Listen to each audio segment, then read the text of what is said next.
The phone in my sugar house rang at 4 o'clock on a February morning, and a polite young man I had never met told me he was awful sorry for the family's loss and asked if somebody could come unlock the gate on Monday because his crew had 4,100 taps to hang, and they were already a week behind. I stood there with the steam coming off the pan and the whole room white with it, and I told him he was talking to the man he was sorry about. He went quiet for a long time, long enough that I could hear a truck idling somewhere behind him and a radio playing low. Then he said, and I will never forget how careful he made his voice, he said, "Sir, that is not what it says on my paperwork. My name is Orrin Tolman, 79 years old, Merrifield, Harrow County, the northeast corner of Vermont, up a hill road that the town posts every spring because the frost comes out of it sideways and it will swallow a loaded truck up to the axle. I have made maple syrup on this place every spring since 1954, when I was 7 years old, and my job was to keep the fire fed and my mouth shut. I have been doing it on my own account since the spring of 1968, which was the year I came home from the army and married a girl named Nell Deming, who was smarter than me by a considerable margin and never once said so out loud. Now, before this goes one step further, there is one thing I would like to know about wherever you happen to be sitting. Not the town, the weather. Tell me down in the comments whether you needed a coat today or whether you had a window open, and then tell me which of those two your bones would pick if your bones got a vote. I have spent 72 springs of my life standing outside, squinting at a thermometer, waiting on it to do one particular thing, and I have never in all that time gotten over being curious what the weather is doing at somebody else's house. Now, that morning, I hung up the phone and did not move for a while. And while I was not moving, 40 gallons of good sap went past syrup and started to scorch. You smell it before you see it. Sugar going wrong is a smell like nothing else on this earth. Sweet and burnt at once.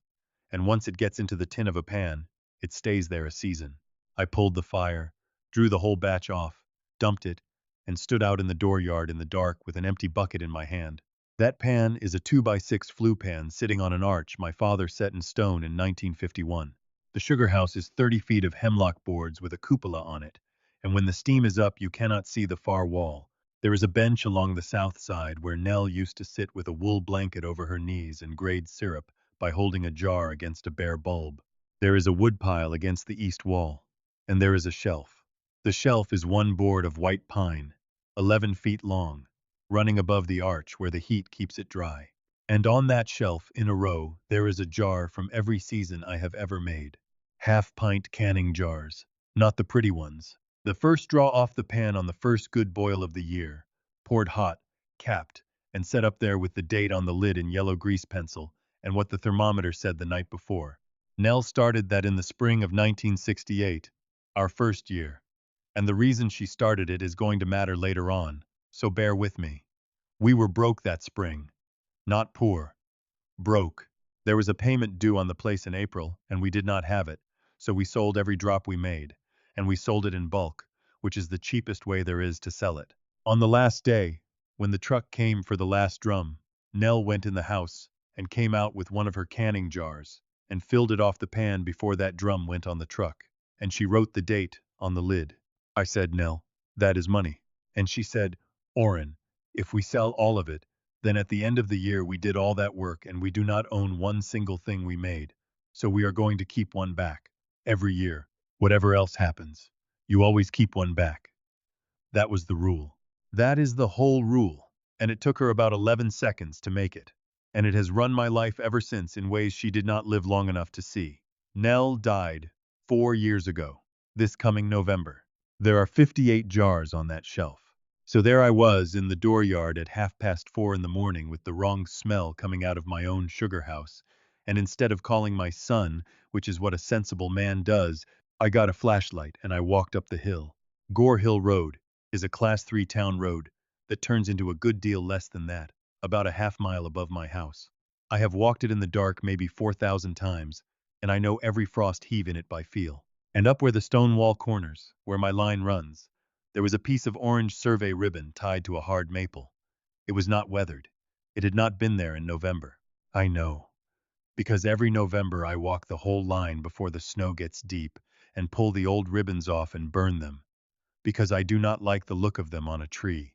I stood there, with the light on that ribbon, a good long while. The nights were still dropping into the low 20s and the days coming up into the 40s, which is exactly the swing you want, which meant the sap was going to run hard that week whether anybody unlocked a gate or not. And I thought, somebody has been up here with a compass and a clipboard, with snow on the ground, and did not come to the house. I did not know yet what had been signed. I did not know yet who had signed it.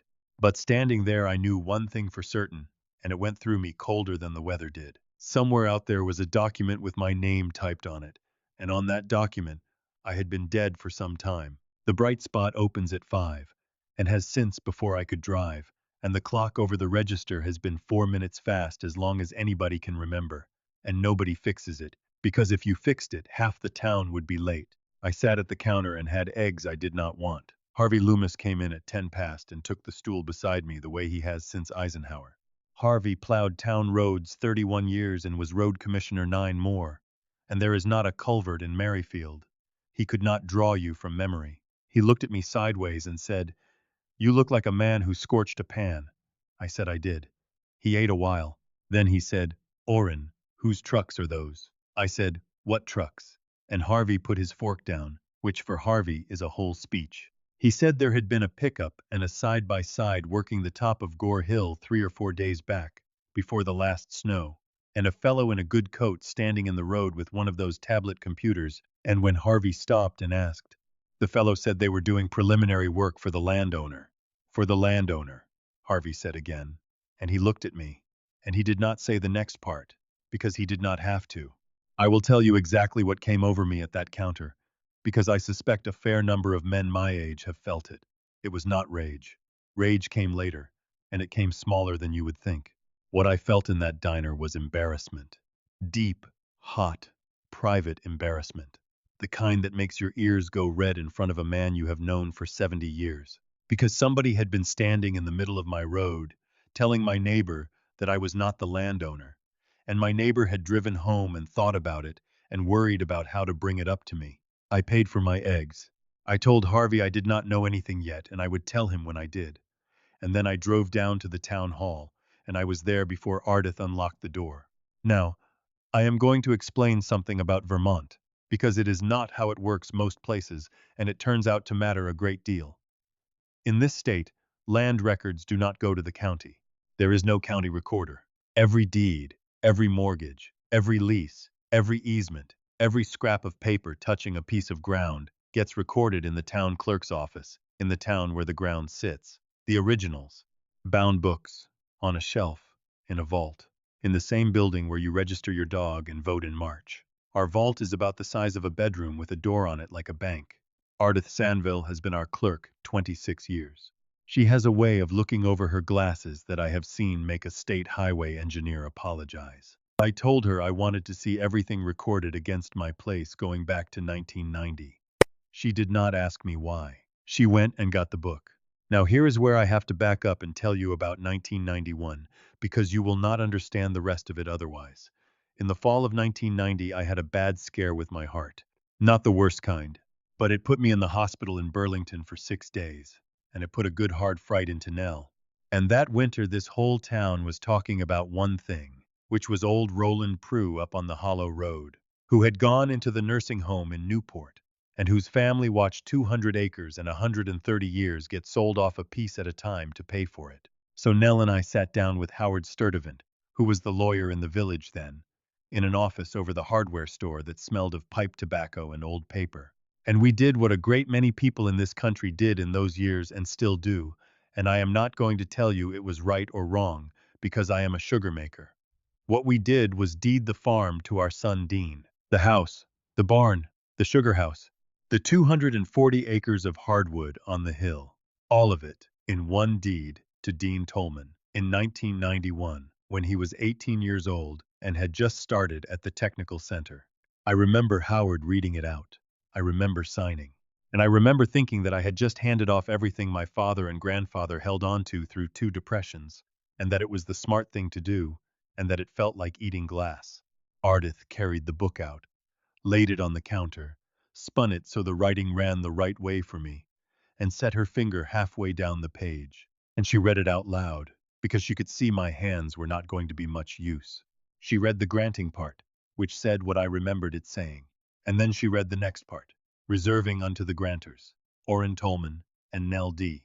Tolman, husband and wife, and unto the survivor of them, a life estate in the whole of the above described premises, including the full and exclusive right to occupy the dwelling, to tap, gather, and boil, and to take the rents, issues, and profits thereof, for and during the term of their natural lives. Ardith stopped reading. She took her glasses off. She said, Orrin, you still live there. In the law, you still live there. And it is written down in a book in this room. And it has been written down in this room since the 11th of March, 1991. I had forgotten it. I want to be plain about that, because I think it is the most important thing in this whole story. And I do not want to come off as a clever old man who had an ace in his sleeve. I had not forgotten that we did it. I had forgotten what it said. I had signed that page 35 years ago, and I had never once gone and read it again, because I had my wife, and my wife had insisted on that paragraph. And when Nell insisted on a thing, you did not have to keep checking on it. And then Ardith did something that I have thought about 100 times since. She put her glasses back on. She looked at the index, and she did not turn the page. She said, Orrin, there is something else recorded against this property. It went in last fall. And she said, I have had it in my head since November and I have not slept right about it, and it is not coming across this counter until you have got a chair under you. She put me in the chair by the window where folks sit to fill out their dog licenses. She got me a cup of water off the cooler. Then she went and got the book. Memorandum of Lease. Recorded the 14th of November. 2 pages, which is all a memorandum ever is. It does not put the whole lease in the record. It puts the world on notice that a lease exists, and it gives the term and the names. Term, 25 years, with an option to renew for 10 more. Premises, the Sugar Bush, on the easterly side of Gore Hill Road, being the same premises described in the deed recorded in Book 51, at page 209 of the Merrifield Land Records. Lessee, Chandler Brook Maple Company. Lessor, Dean R. Tolman. Sole owner, 2 words, typed by somebody in an office who had no reason on this earth to think they were not true, and my son signed under them. I read it 4 times. I asked Ardith for a copy, and she made me 2 and would not take the dollar. Here is what I did next, and I would dearly love to tell you I was calm and wise about it. I was not. I took those copies out to the truck and drove the 4 miles down to my son's house, and every frost heave on the way I got a little further from being reasonable. Dean lives in a raised ranch on the flat by the river with a shop out back. 53 years old, my only child. He runs, or ran, an excavating outfit, and he is one of the best men with a machine I have ever watched work. And he has been going backwards for about 4 years in the quiet way men do when they will not say anything. Shanna answered the door. My daughter-in-law is 50 years old, and she is not stupid, and she has never once been rude to me in her life. And I want that in the record too, because it would be easier for you if she were a cartoon and she is not. She saw the papers in my hand, and something went across her face for about a half second, and then it was gone, and she said, Dad, come in. The coffee's fresh. I put the memorandum on her kitchen counter, and I asked her what it was, and she did not blink. She said, That is the tubing lease. Dad, we were going to bring it up to you this month. It is the best thing that could have happened to that hill. They put in the main lines, they do the maintenance, they pay every year whether it runs or not. And you keep your sugar house and the trees around the house and boil all you want. Nothing changes for you. I said, 4,100 taps is not the trees around the house. That is the whole hill. She said, Dad, you cannot hang 4,000 taps. You have not hung 1,000 in 6 years. Owen and I dragged buckets for you last March, and you were laid up for 2 days after. That one landed, because it was true. Then she said the thing I have chewed on ever since. She said, And at Thanksgiving you told us you were done. I did not say that at Thanksgiving. What I said at Thanksgiving, sitting in that same kitchen with my hands hurting the way they do in the cold, was that I did not know how many more seasons I had in me. Those are 2 different sentences, and there is a whole life in between them. But here is what happens when you are 79 and somebody tells you what you said. There is a half second where you go and check. And they see you check. And once they have seen you check, they know they can do it again. Dean came in from the shop while we were standing there. He had a rag in his hands and he did not stop working it the whole time. He said, "Dad," and then nothing else. He looked at the counter. He looked out the window. He looked at his own boots. His eyes did not come up off the floor the entire time I stood in that kitchen.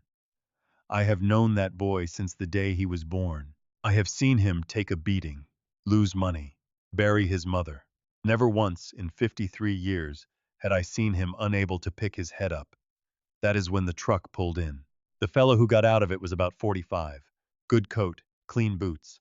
The kind of man who keeps a pair of clean boots in the vehicle so he can put them on before he gets out. He came up the steps like he had been in that kitchen before, and he stuck out his hand and he said, "Mr. Tolman, Roy Teachout, land and timber consultant. I have been hoping to meet you." He gave me a card. He had a folder under his arm, and he was pleasant. In fairness to the man, he was pleasant, and he was well informed, and he talked 6 minutes about tap counts and per tap rates, and how Chandler Brook actually maintains its lines instead of letting the squirrels have them, and how a sugar bush that does not get worked at scale nowadays is a liability and not an asset. And then, putting his folder back under his arm, on his way out the door, being kind, he said it. He said, "And Mr. Tolman, for what it is worth, everybody involved was real careful to make sure your interest was protected." There was not any question about it. The title work came back clean, came back clean. I stood in my son's kitchen holding a cup of coffee I had not touched, and it came over me the way a missing stair-step comes over you with your foot already down. No title work on this earth comes back clean on that hill. Not with what is written in Book 51 at page 209, unless somebody had given them something that made it clean. I did not say any of that in the kitchen. I said thank you for the coffee, and I went home. And then I sat down at my own table with the phone and I did the least dramatic thing a man can do. I called the number on the memorandum and asked for whoever handled leases. His name was Ellis Trombley. He was the same voice from 4 in the morning. He had been thinking about it too. You could hear it.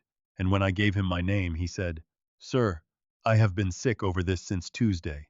I asked him, plain, "What does your file say about me?" He was quiet, and then he said, "I am going to read you exactly what is on the cover sheet, because I do not think it is right that you should be the only person who has not seen it."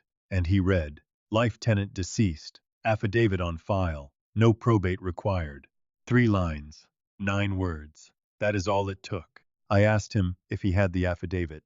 He said the company did not, the title agency did, and he could not send it to me because it was not his to send. And then he said, "But you can get it, sir," and I would go get it. Now, there is a place right here where men of my vintage go over the bank, and I very nearly did.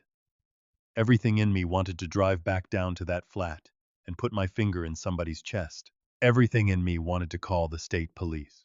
Everything in me wanted to go up on the hill with a pair of cutters and lay 4,000 feet of somebody's tubing in the brush. And what stopped me was 40 years of a trade. You do not guess at syrup. There is no such thing as looking at a pan and knowing. The difference between something you can sell and something you have to dump is a couple of degrees and a couple of points of density. And the only way you find out is you draw a sample, float a hydrometer in it, and read the stem. And the number is the number, whether you care for it or not. I have thrown out syrup that tasted fine to me.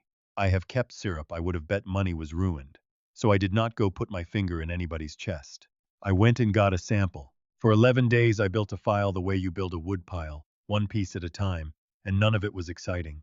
I went back to Ardith and got a certified copy of the 1991 deed, with the town seal on it, the raised kind you can feel with your thumb. I got 9 years of property tax bills, which show me, Orrin Tolman, as the party billed for the homestead. I got my current use paperwork, which in this state is how a working piece of land gets taxed on what it grows instead of what a developer would pay for it, and which requires you to file every single year that the land is actually being managed and worked. My name is on every one of those filings for 31 years. So is my forester's. I got 7 years of receipts from the equipment dealer in Newport, filters and tubing and spouts, and a new draw-off valve, all billed to me, all delivered to my address, and then the one that took longest because I had to sit down twice in the middle of it. I took the stepladder into the sugar house and photographed the shelf, all of it, jar by jar, close enough that the grease pencil reads, left to right, 1968 to last spring. 58 lids with a date and a night temperature on each, most in my wife's hand and the rest in mine. Because if anybody meant to stand up in a room and say this hill had not been worked, that it was a liability and not an asset, that the old man was done, I intended to put a photograph of that shelf on the table and let them count. On the 9th day, Harvey called me. He had been up top with the grader. There were stakes in the east 110 acres, not sugaring stakes, lot stakes, with flagging, set back off an old log road at intervals a man could pace off. And on the 10th day, the notice went up on the door of the town hall the way it goes up every year, in Ardith's handwriting. Town highways posted for the spring thaw, 1st of March to the 15th of May, £15,000. And on the 11th day, Ellis Trombley called me back, because he is a decent man, and it was eating him. He said, "Mr. Tolman, I am not supposed to tell you this. My crew is scheduled for your gate on the 30th of March. They are bringing a tracked machine up that road on a low bed. The 30th of March, which is a full month deep into the season when that road is posted at £15,000. Which meant that before anybody hung one single spout on one single tree of mine, somebody was going to have to stand up in the Merrifield Town Hall on a Monday night and ask 5 of my neighbors for permission. Nora Kittredge has the office over the hardware store now. Same stairs, same window, and I would bet the same smell if you got down close to the floorboards. She is maybe 40. She bought Howard Sturtevant's practice from his widow, files and all, and those files are still in the back room in the same green cabinets. I put my folder on her desk. She read for 11 minutes without saying a word, which I have decided is the most reassuring thing a professional person can do. Then she got up, and she went in the back. And I heard a drawer, and she came out with a manila folder gone, the color of weak tea, with Tolman written on the tab in fountain pen. She said, "I am going to lay out what you have got. And I will say up front that the family end of this is not a thing any lawyer settles for you, and any lawyer who tells you otherwise is selling something." Then she explained it, slow, and I am going to pass it along the way she gave it to me, because I have learned this spring how many people my age did exactly what I did in 1991 and have no notion what it was they did. When you deed a place and reserve a life estate, you have split that property into two pieces, not down the middle of the land, down the middle of time. One piece is the right to have it, use it, live on it, and take what it produces, for as long as you are alive. That is mine. That is the life estate, and the fellow who holds it is the life tenant. The other piece is the right to have it after.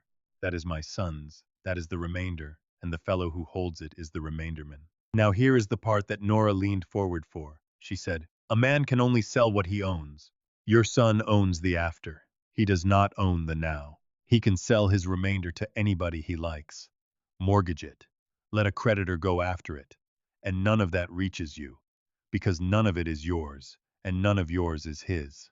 A lease he signs alone does not give a soul the right to set foot on that hill while you are living. Not one boot. Not one spout."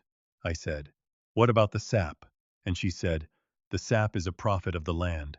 The rents, the issues, and the profits are yours. Your wife made Howard put those exact words in." Then she opened the tea-colored folder. There was the file copy of the deed. Howard's bill, $35, and a half sheet of yellow paper with a note in pencil, in a dead man's hand, dated the 22nd of February, 1991. It said, "Client's wife will not sign without the reservation. Insists on tap and boil language specifically. Explain not necessary as matter of law. She wants it written anyway. Redrafted per her instruction." Nora slid it across the desk to me and let me sit with it. A minute about my wife because she has been dead 4 years and she is the only reason any of this came out the way it did, and she never knew it. Nell Deming grew up on a place 2 towns over that her family did not keep. She was 11 the year it went. She did not speak of it often, and when she did, it was never the land. It was always one detail, how the auctioneer had a little folding table and set it up on the lawn, the actual lawn, and how her mother made all of them wear church clothes that day, and how nobody ever explained why. And I sat in the truck outside that office on the first raw Monday of March thinking about my wife at 11 years old in church clothes on her own lawn, and my wife at 44, in a room over the hardware store, telling a lawyer she wanted the word boil in a deed, after he told her she did not need it. She was not protecting the sugar bush. She was protecting me. 35 years ahead of the fact. from a thing she could not have named. I did not cry in that truck. I sat about 20 minutes, then drove home and did the evening rounds with the radio off. The next morning I called Nora with the one question I had been hauling around all week. I said, "If what is written in that book is that plain, how did a title company ever clear it?" And her answer is what swung the whole spring around on its hinge. She said, "They could not have. Not from the record. Somebody handed them a piece of paper that told them the life estate was over." And Mr. Tolman, there are only two pieces of paper on this earth that do that. One of them is a death certificate. And she said, "And there is not one, because you are sitting in my office." One thing before I tell you what the other piece of paper turned out to be, and then I will let it alone for good. If you are still sitting with me, hit the subscribe button. There is nothing in it for me at my age. Do it for whoever has to walk up a set of stairs next month and ask a stranger to go find out what his own family put in writing about him, so that when he gets there he can see the chairs are not all empty. The other piece of paper, Nora said, is a release. A life tenant can give up his life estate. He can sign it away. It is his to give. And if he does, it has to be in writing, and it has to be signed by him. I said, "Well, then we are all right, because I never signed one." And Nora said, "That is not quite the whole list. There is a third thing that gets used, and it is not supposed to carry this much weight, and it does anyway, and it is called an affidavit." She asked the title agency for the file. It took 8 days. It came in a flat envelope from an underwriter's office in South Burlington on the 11th of March, with the road already posted and the frost coming out of it, and Nora called and said, "Come in, and do not come alone." I came alone. That was pride, and I have paid for it. The document is 4 pages, titled Affidavit of Facts Affecting Title. It is a form. There are thousands of them signed in this country every day, and nearly all of them are honest and boring. Page 1 is the property description. Book 51, page 209. The whole Medes and bounds, north 41 degrees, east along a stone wall. Page 2 is the recitals, numbered paragraphs 1 through 8. Chain of title. No unrecorded liens, no parties in possession, no boundary disputes. Ordinary language. Paragraph 6. Paragraph 6 says that the life estate reserved in said deed has terminated by operation of law. The life tenants, Orrin Tolman and Nell D. Tolman, having both departed this life, and no probate proceeding being required as to the same. Page 3 is the signature page. Dean R. Tolman. In his hand, the way he has signed his name since he was in high school, with that hard loop on the D that he got from me. Subscribed and sworn to before me this 14th day of November, Wayne A. Lucier, Notary Public. My commission expires. Wayne Lucier is Shanna's cousin. I looked at that page a long time, and my mind did not go where you would expect. Not to the money, not to the hill. It went to a Tuesday in June around 1984, when Dean was 11 and put a tractor in the brook and walked a mile and a half home to tell me himself rather than let me find it, and stood in the dooryard with his lip going and got it all out in one breath. And now here was his name under a sentence that said I had departed this life. Nora let me sit. Then she said, "Quiet. Mr. Tolman, do you know where you were on the 14th of November?" I did not. "Not off the top of my head," she said. "I do, because I looked. The 14th of November was a Friday, and that Friday, somewhere between 10 and 11 o'clock, I was leaning on the counter at the Merrifield Town Hall writing a check for the second half of my property taxes, the way I have every November for 50-some years. And Ardith Sanville wrote my name and the amount in the receipt book in her own hand and tore off the yellow copy and gave it to me and asked after my hip. 40 feet from the vault. 40 feet from Book 51. On the same day, in another town, in a kitchen, at a table, my son was swearing I was dead. I did not go home right away. I drove up past where the ribbon had been and sat in the truck at the top, where you can see the whole east side running down into the hollow, all that gray hardwood with the sun coming through it. And I sat until dark. Then I went down and I opened the sugar house and I built a fire, because we were 3 days into a run and the tanks were not going to wait on my feelings. And while I was waiting for the pan to come up, I did something I had not done since I took those photographs. I went and stood in front of the shelf. 58 jars. 1968 on the left, up under the eave where you have to stand on the block to reach. And I went down the row the way you go down a row of anything you have not truly looked at in years. until I got to 4 years back. The spring after Nell died. The spring I did not boil one drop and did not open that door from November until June. And there was a jar there. There is not supposed to be a jar there. Half pint. Dark syrup, near black. Boiled hard the way you get when a man does not know to draw off early. Date on the lid in yellow grease pencil and a night temperature. 22 degrees. And it is not my handwriting. And it is sure not Nell's. I did not take it down. I stood there with my hand in the air about 4 inches from it, then put my hand in my pocket and went and tended the fire. Owen came up Saturday. Owen is my grandson, 16, with his father's hands and his grandmother's mouth on him. A combination the good Lord ought to have thought harder about. He has helped me on that hill every March since he was 9, and this spring nobody had told him to stay away, which tells you how carefully the whole business had been thought through. We ran the lower lines most of the morning. He does not talk while he works, which is a thing you cannot teach. At dinner, over sandwiches on the tailgate, he said, "Grandpa, are you moving?" I said, "No." "Why?" he said. "Because Mom's been looking at those apartments in Newport, the ones by the health center. She had it up on the computer, and when I came in, she shut it. And then, because he is 16, and it had been sitting in him a while, the rest of it came out. He said his mother had told him that Grandpa had agreed to all of it, and it was all set. He said his father had told him, once, in the shop, with the radio on, that it was going to be all right, and then had not said anything else for about an hour. And he said, Mom said Dad had to sign a bunch of stuff back before deer season because the lawyer needed it, and Dad was in a mood about it for like a week. Before deer season, the 14th of November. Now, I could have gone and torn into all of that. Instead, I did something duller.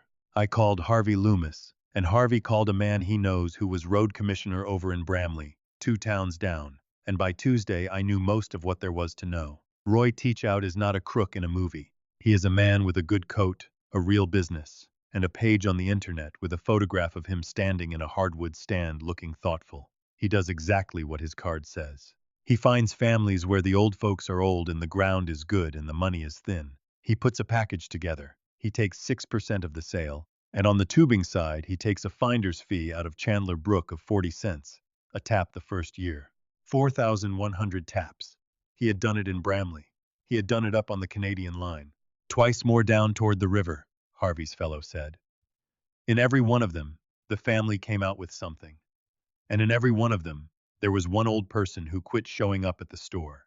And the money on my end, $22,000 up front against the lease, and a purchase and sale agreement on the east, 110 acres, the piece with the stakes in it, for $390,000, subject to a road being put in, and on the other side of it, on my son's side of it, $78,000.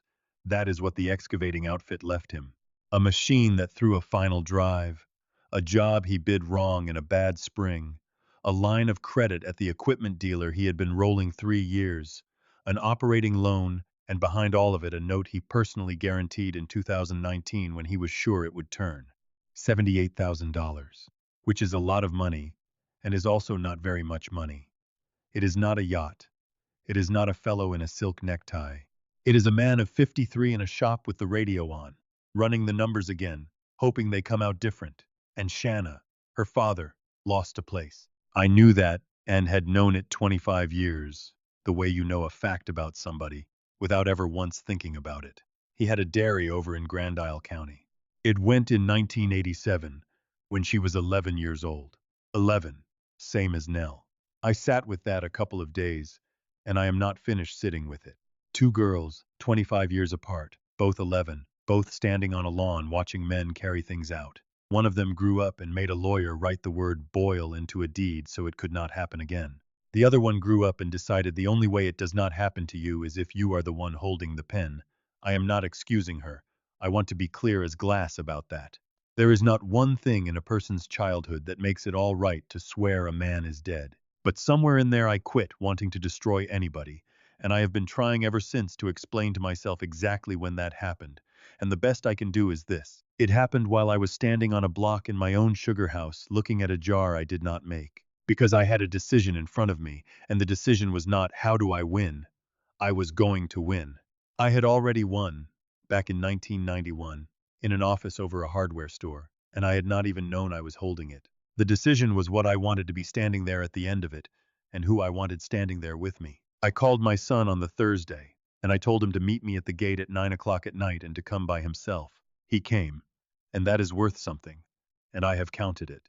We sat in his truck with the engine off, the windows going over, the heater ticking as it cooled, and up the hill you could hear the run, which you can, if it is quiet enough and the drops are hitting an empty bucket somewhere.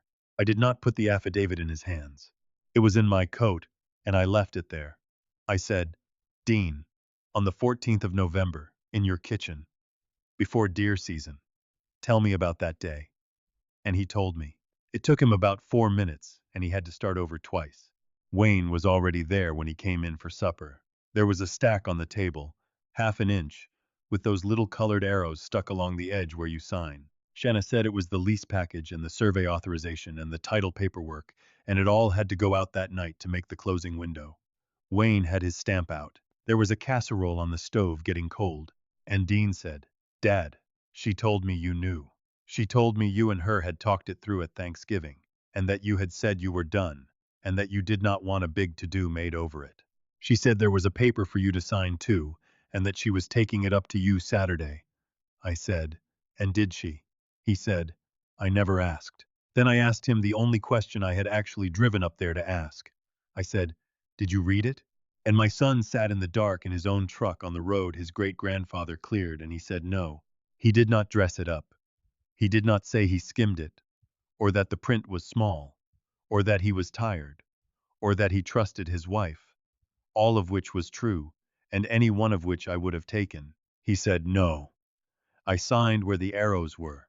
I have thought about that word every day since, and I expect to be thinking about it when they put me in the ground. There is not a man listening to me who has not signed something where the arrows were. I have. I did it in 1991, and the only reason it did not cost me everything is that I happened to be married to somebody who would not. I told him what was on page 2, paragraph 6. I told him what it said about me. I told him where I was standing that morning, and who wrote my name in a receipt book while he was raising his right hand. He did not argue, did not cry, did not put his head on the wheel. He got very still. Then he opened the door and stood out in the road with his back to the truck about 2 minutes. When he got back in, he said, What do you want me to do? And I said, Monday night, the board meets at 7. I want you in that room. I want you sitting where people can see you, and I do not want you to say one word. He said, Dad, I can stand up and tell them. I said, No, because if you stand up and tell them, then this is a family fight and every person in that room gets to pick a side and be wrong about it for the next 20 years. Let the paper do it. The paper does not have a temper. Then I drove home, and Friday morning it started. Shanna called Chandler Brook. I know she did because Ellis Trombley told me, and it cost him something to tell me. She told them there had been a misunderstanding, that her father-in-law was 79, had lost his wife, and had been getting confused about dates and conversations. That he had told the family in the fall he was giving it up, and now did not remember saying it. And that she was in the process of getting him seen, getting me seen. Saturday she called the clinic in Newport and asked them to move up my physical and asked whether there was somebody there who did memory testing. They would not talk to her about me, which is the law, and which is the reason that law exists. And Sunday she came up to the house with a coffee cake, and she sat at my table, the table Nell picked out, and she was kind to me. She asked about my hip. She said she was worried about me up here alone with the stairs. She said the apartments by the health center have a nurse in the building. I let her say all of it, and did not correct one word. I have been called stubborn my whole life, and I would not argue it.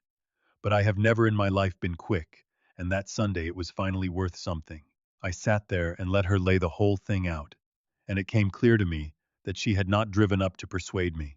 She had come to see whether I had been to the town hall. And when she left, she stood in the dooryard and she looked up at the hill for a second and she said, half to herself, it is such a lot of ground for one person. And she was right. It is. That has been true since November of 2022, and there is not a paper in that vault that fixes it.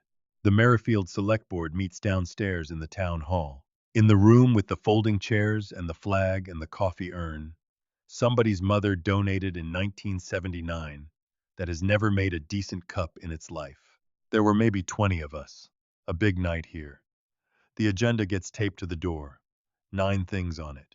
Item 4 was a request from Chandler Brook Maple Company for an excess weight permit to move equipment on Gore Hill Road during the posted period. Roy Teachout presented it, and presented it well. He had a folder. He talked about local jobs and the maintenance they would do on the road, and how they would run early in the morning while it was still froze. He was not oily about it. He said the landowner supported the application. Cleet Vanass chairs our board. He is 68 and he sells insurance, and he has the patience of a fence post. Cleet said, all right. And then he asked the question he asks every single time anybody wants anything on a town road. And he has asked it since he got on that board. And it is not a clever question. It is item 1 on a checklist. Ardith made up years ago and laminated. He said, who is the landowner of record and do we have their signature? Roy said, Dean Tolman. And yes, on the application. And I can hand that up. And Cleet looked over at Ardith. Because Ardith always confirms it. Because Ardith is the clerk and the vault is 40 feet down the hall and the answer takes her about 9 seconds. And Ardith said, Book 51, page 209. Grantee is Dean R. Tolman. Then she said, and there is a reservation. The room did not gasp. If you were expecting a courtroom scene, you are going to be disappointed. And I would ask you to stay with me anyway, because this is what it actually looks like when the truth comes out in a town of 1,100 people. Ardith read it the same way she reads the delinquent tax list. A life estate, reserved to Orrin Tolman and Nell D. Tolman, and to the survivor of them, including the right to occupy, to tap, gather, and boil, and to take the rents, issues, and profits for the term of their natural lives. Then she said, Nell died in November of 2022, and there is a certificate on file with me for that. Then she said, there is no certificate on file for Orrin.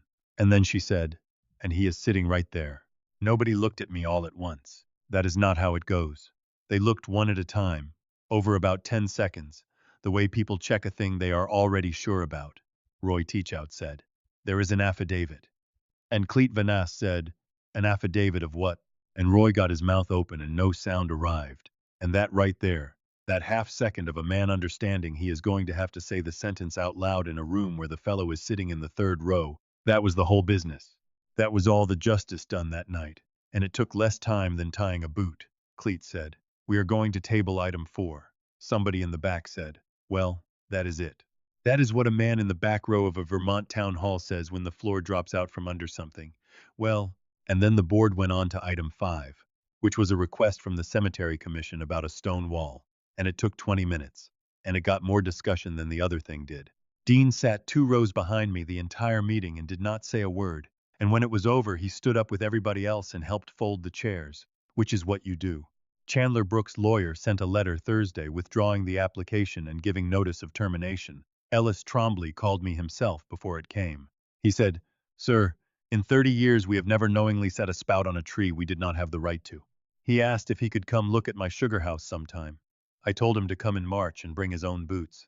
Wayne Lucier surrendered his notary commission in April rather than answer a complaint about it. And Roy Teachout drove out of that parking lot, and I have not laid eyes on him since, but his name went in the minutes, and the minutes go on the town website, and there are 12 towns between here and the river with a clerk who reads other towns' minutes.